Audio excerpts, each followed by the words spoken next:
changes. This program comes at a time when our beloved Malawi is facing many challenges.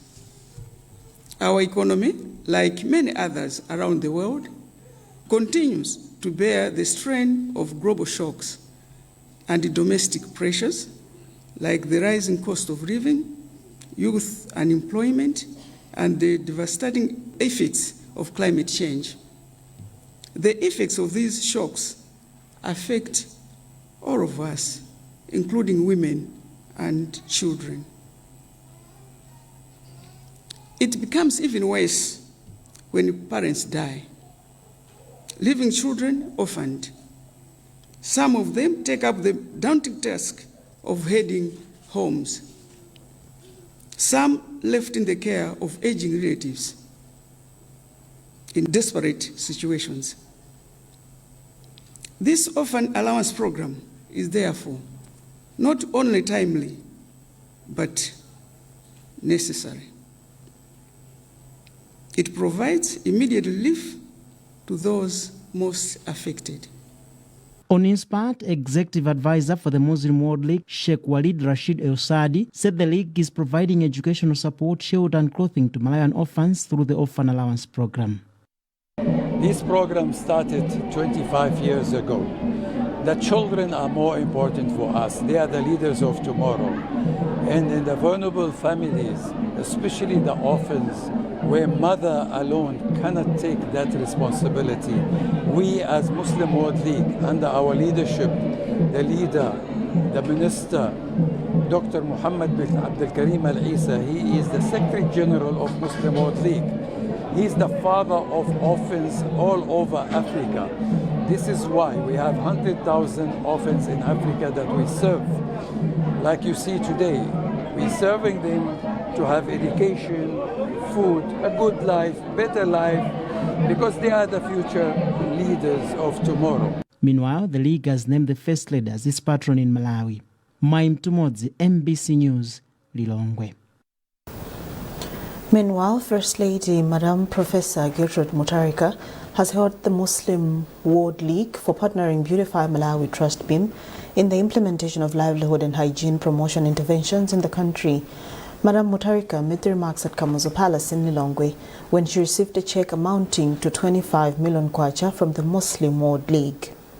Madam Mutharika said the partnership that has been established with the Muslim World League is crucial in the realization of BIM's programs under its 2026-2030 strategic plan scheduled to be launched on February 27. More in this report by Doreen Sonani.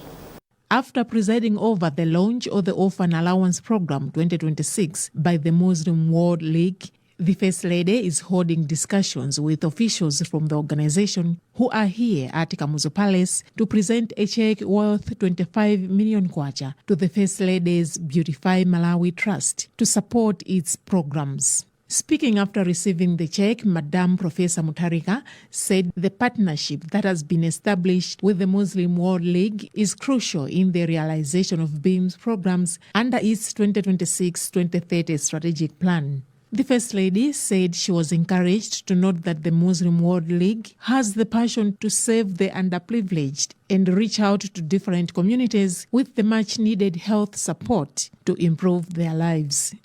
We have, in our discussion, we have talked so much that shows that, our goal is to save the people, to save our people. And we have talked about the mobile clinic, we have talked about the doctors for heart repairs.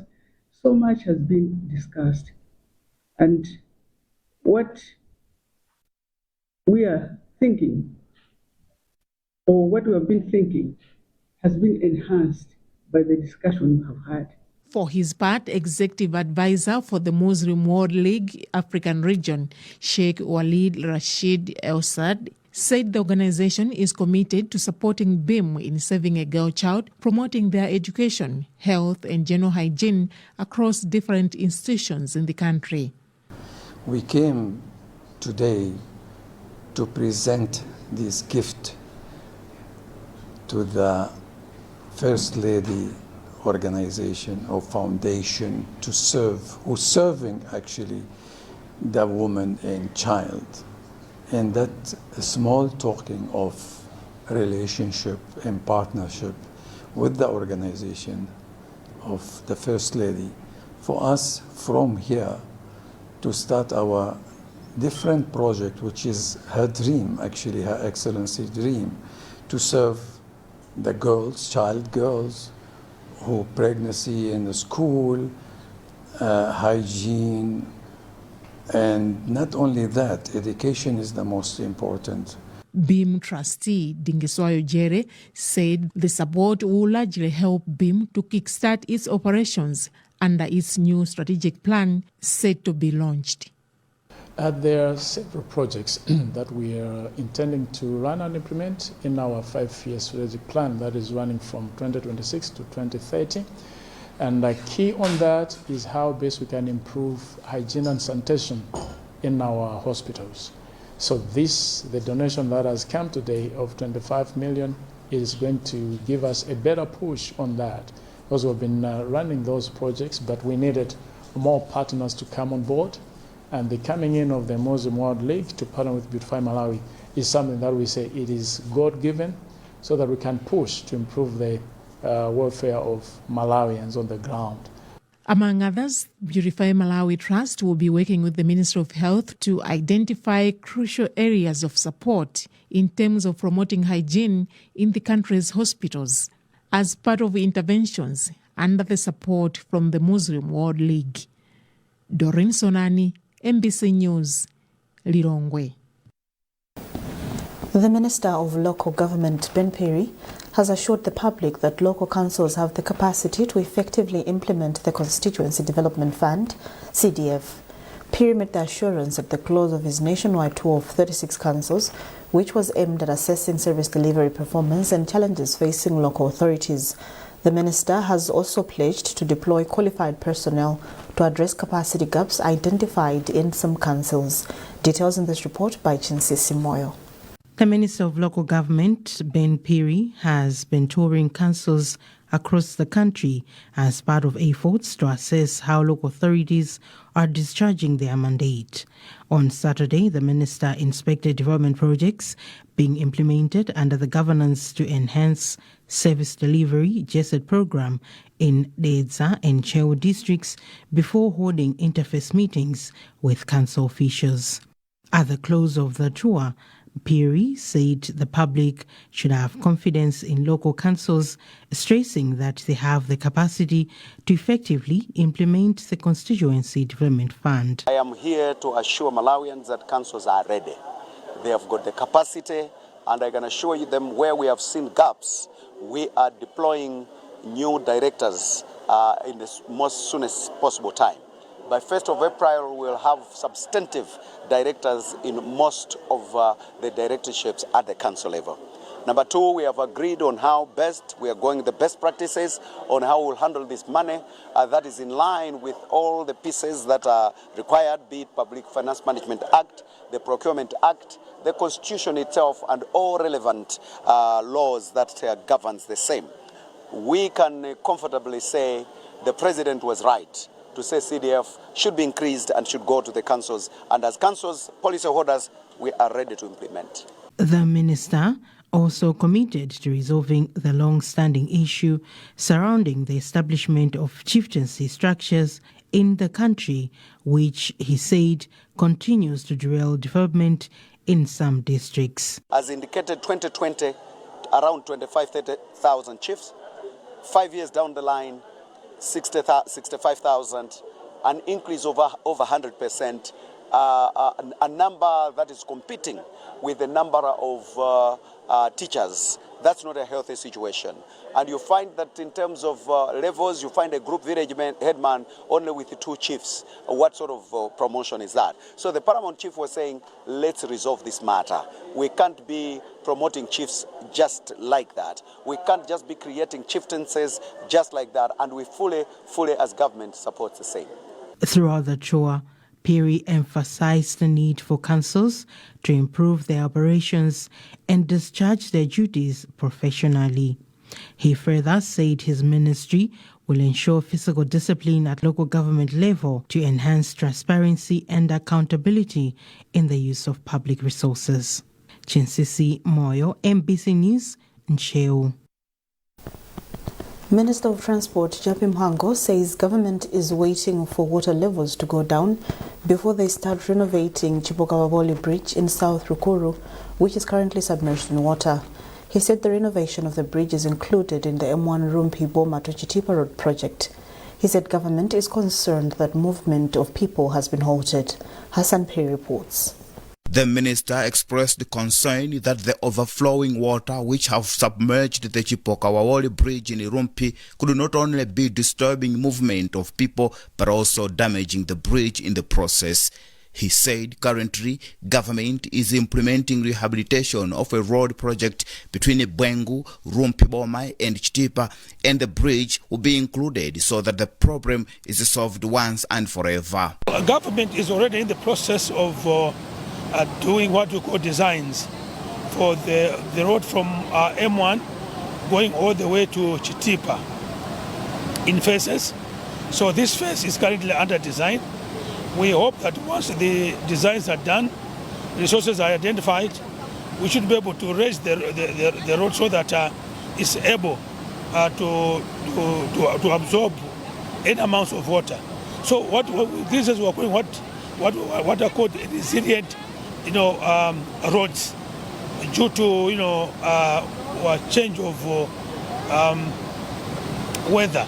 District Commissioner for Rumpi, Thomas Chigunembe, hailed the minister for the efforts to appreciate the situation on the ground, saying his coming is an indication that government will come up with a long-lasting solution for the bridge. Very much encouraged by the coming of the minister. When we reported about the same, that is a day before today, we were told that authorities will come, but we did not know that the minister will come.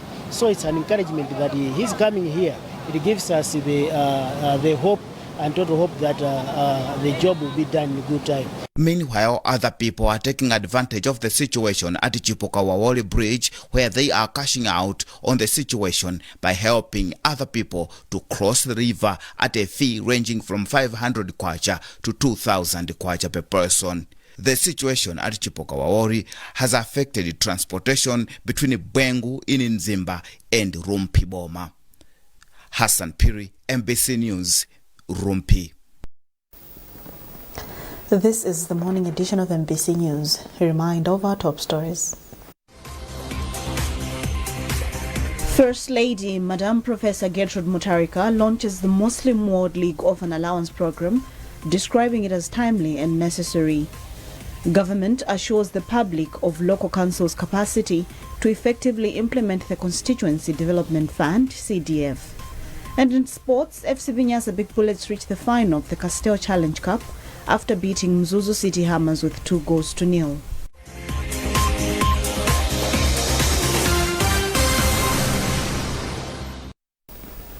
Welcome back. Government has challenged communities residing around irrigation schemes in the country to promote irrigation farming as one way of beating the effects of climate change. Minister of Natural Resources Patricia Wiskes said this after inspecting Zomwe irrigation scheme in the area of Senior Chief Mizinga in Machinga district. Simeon Shumba has the details.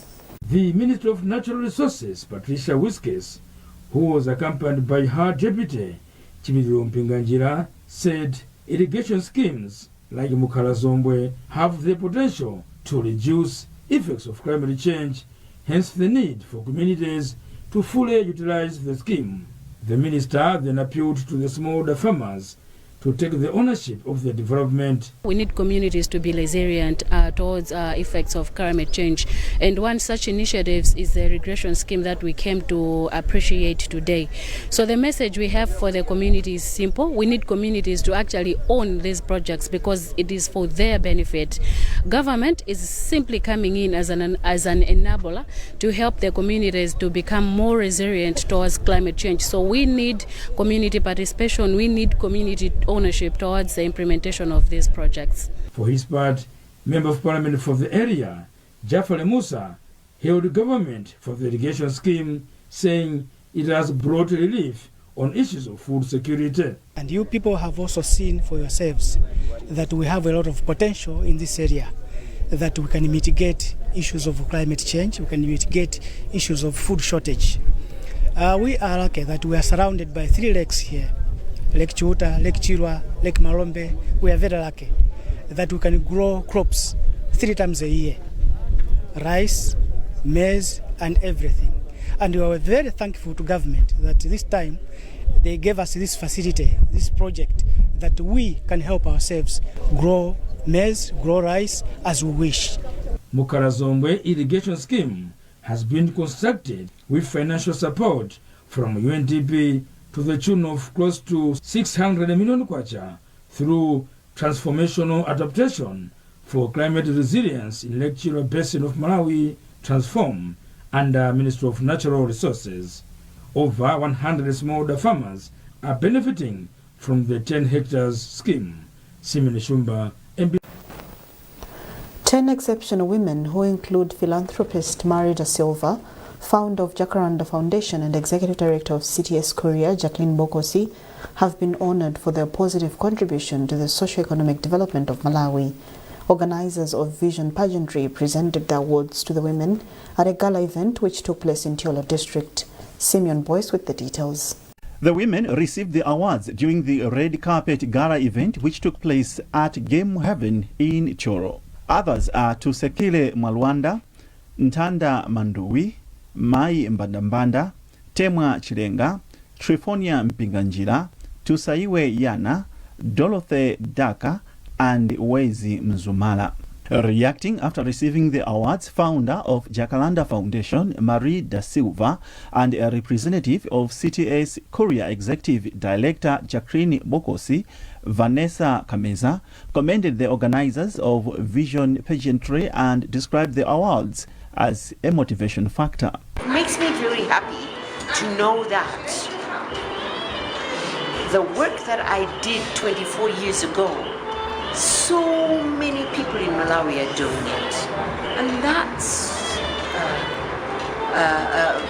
very important and makes me really happy to receiving. And I dedicate this award to the other youngsters that want and have a vision and they feel that they have something in them that they want to do.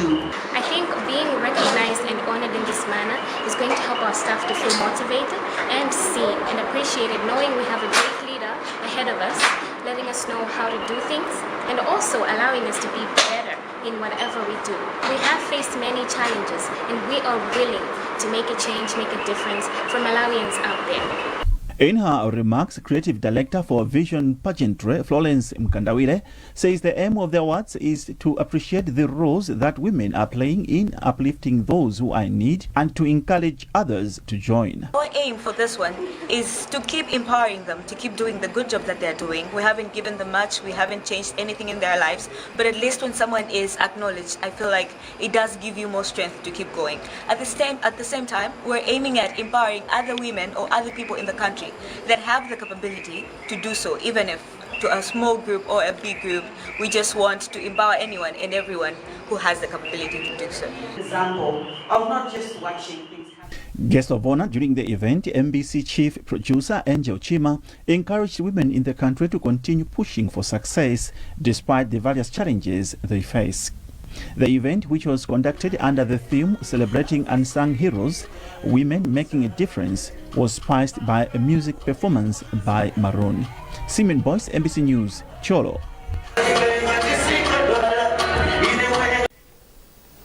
And now moving on to sports, FCB Nyasa Big Bullets have reached the final of the Castel Challenge Cup following a 2-0 victory over Mzuzu City Hammers at Kamuzu Stadium in Blantyre. Wongani Lungu scored both goals for Bullets against his former team. This is the second time in 3 seasons for Bullets to reach the final after winning the cup in 2023. Bullets will face Goshen City as the Dynamos in the final, scheduled for Sunday, 15 February at Bingu National Stadium in Lilongwe.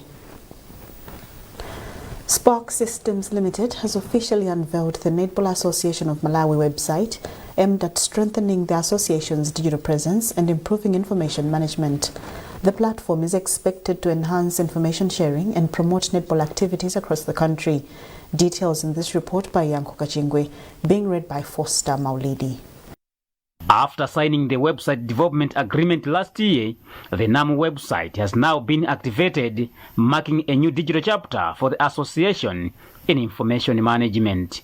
Speaking during the website launch, Spark Systems Limited project manager Ahmad Milanzi said the initiative is part of the company's effort to give back to the community while supporting digital growth in sports. With this platform, the netball teams in Malawi will be accessible to the world, where before the information about them was scattered all over the web. Now it will all be available in a centralized place. Netball Association of Malawi President Vitumbiko Guburuza welcomed the development, describing the website as a major milestone in enhancing the association's visibility. We're really excited that now we're here, but also this means a lot for us because you know what, we need to have a digital platform as an organization where we can be able to communicate what we're doing, what the teams are up to, and the developments in the game. I think it's important for us to have that digital platform that people can, go to both locally and internationally. So this allows us to really have a home, and we're excited now that we have one. Through the 30 million kwacha website development and management deal, Spark Systems Limited will manage and operate the platform for a period of 1 year. In international news, international relations experts have described Ghana and Zambia's agreement on free visa travel as a step towards economic prosperity and cooperation. This comes as leaders from the two countries signed an agreement allowing their citizens to travel between the two nations without a visa. Telson Magomba with the full story. The free visa arrangement is expected to boost tourism, trade, and people-to-people relations while reinforcing Africa's vision of unity and integration. It is a significant step towards free movement of people on the African continent. Speaking when addressing the Zambian parliament, Ghanaian President Dramani Mahama said the move aligns with Africa's Union Agenda 2063 vision of connected, prosperous and integrated continent. Zambia is a natural partner. The complementarities between our economies, notably in mining, agriculture, energy and manufacturing, present compelling opportunities for joint ventures, value chain development and expanded bilateral trade. Africa must not be ashamed to leverage its comparative advantage in its natural resource endowment. Africa must exercise greater sovereignty over its natural resources if it is to create prosperity for its people. The visa agreement is part of 10 memorandums of understanding signed between Ghana and Zambia aimed at deepening cooperation across sectors including trade, investment and energy, among others. Telson Magombo, MBC News. And that item wraps up this edition of MBC News. But before we leave, here's a recap of our top stories. First Lady Madam Professor Gertrude Mutarika launches the Muslim World League Orphan Allowance program, describing it as timely and necessary. Government assures the public of local councils' capacity to effectively implement the Constituency Development Fund, CDF. And in sports, FC Vinyasa Big Bullets reached the final of the Castel Challenge Cup after beating Mzuzu City Hammers with 2-0.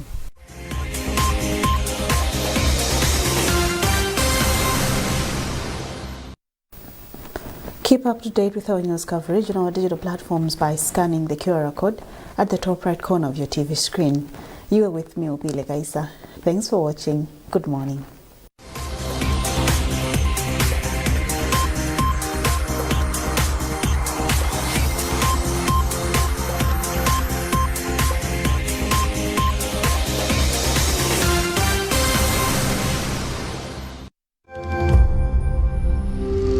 At the heart of Malawi's development story in line with our 2063 aspirations, is a community voice that engages duty bearers in meaningful conversations that empower and give hope. For over 20 years, MBC's Development Broadcasting Unit, an arm of MBC, has worked with development partners in driving the change we all want.